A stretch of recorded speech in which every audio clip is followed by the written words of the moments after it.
Hello parents, welcome to the part 3 of treating constipation in children. Part 3 में हम discuss करेंगे how to use the medicines. So ज़्यादातर parents जो मेरे पास आते हैं और ऑलरेडी कॉन्स्टिपेशन का ट्रीटमेंट ले रहे हैं, उनके पास हिस्ट्री होती है कि हमने 5 डॉक्टर को विजिट किया, 4 डॉक्टर्स को विजिट किया, कॉन्स्टिपेशन का मेडिसिन हमने 4 दिन, 5 दिन, 10 दिन लिया, बहुत बार लिया, फिर छोड़ दिया। जब बच्चा ठीक हो जाता है हम बंद कर देते हैं, फिर शुरू करना पड़ता है।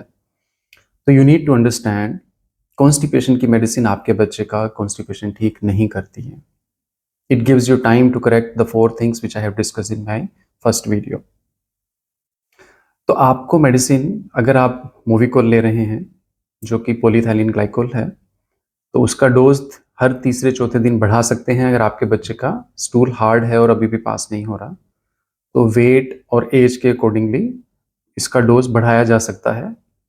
तो ऐसा होगा जब आप कॉन्स्टिपेशन की डोज, मेडिसिन की डोज बढ़ाते हैं, तो शुरू में आपका जो हार्ड स्टूल है वो बाहर नहीं आता। It will be A mix of liquid and the lumps. तो जब सारे लंप निकल जाते हैं, सिर्फ लिक्विड आने लग जाता है दिन में 3 से 4 बार या 5 बार, that is the time you know कि आपके बच्चे का सारा हार्ड स्टूल निकल गया है and you have to come down on the medicine dose. अगर आपकी जितनी भी डोज पे सारा हार्ड स्टूल निकला है, try to come down to half of that dose and continue that dose for long enough. अब क्या डोज फिक्स रहेगा? नहीं, ऐसा नहीं है। हो सकता है आपको डोज उससे 25% ऊपर या नीचे करना पड़े या 50% ऊपर या नीचे करना पड़े, and it will take many days. अगर आप मूविकोल का एक सेशे यूज कर रहे थे, half which is half dose, तो अगर उसके ऊपर हार्ड स्टूल आने लगा तो आपको 1.5 या 2 सेशे पे जाना पड़ेगा। 2 पे भी हार्ड आता है तो 3 पे जाना पड़ेगा।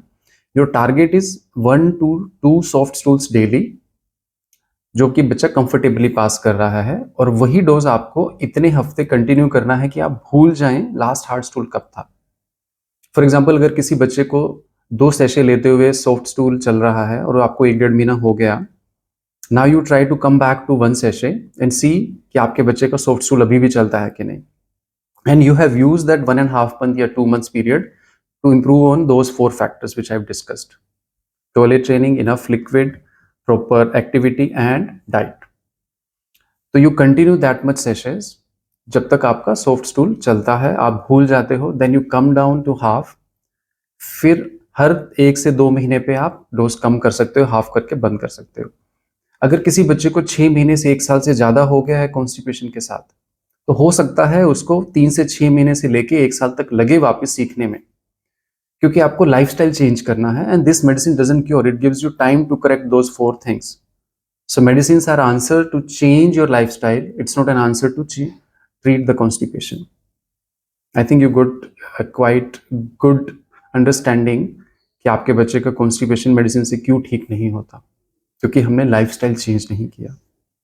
Change the lifestyle of your child and get the results. Take care.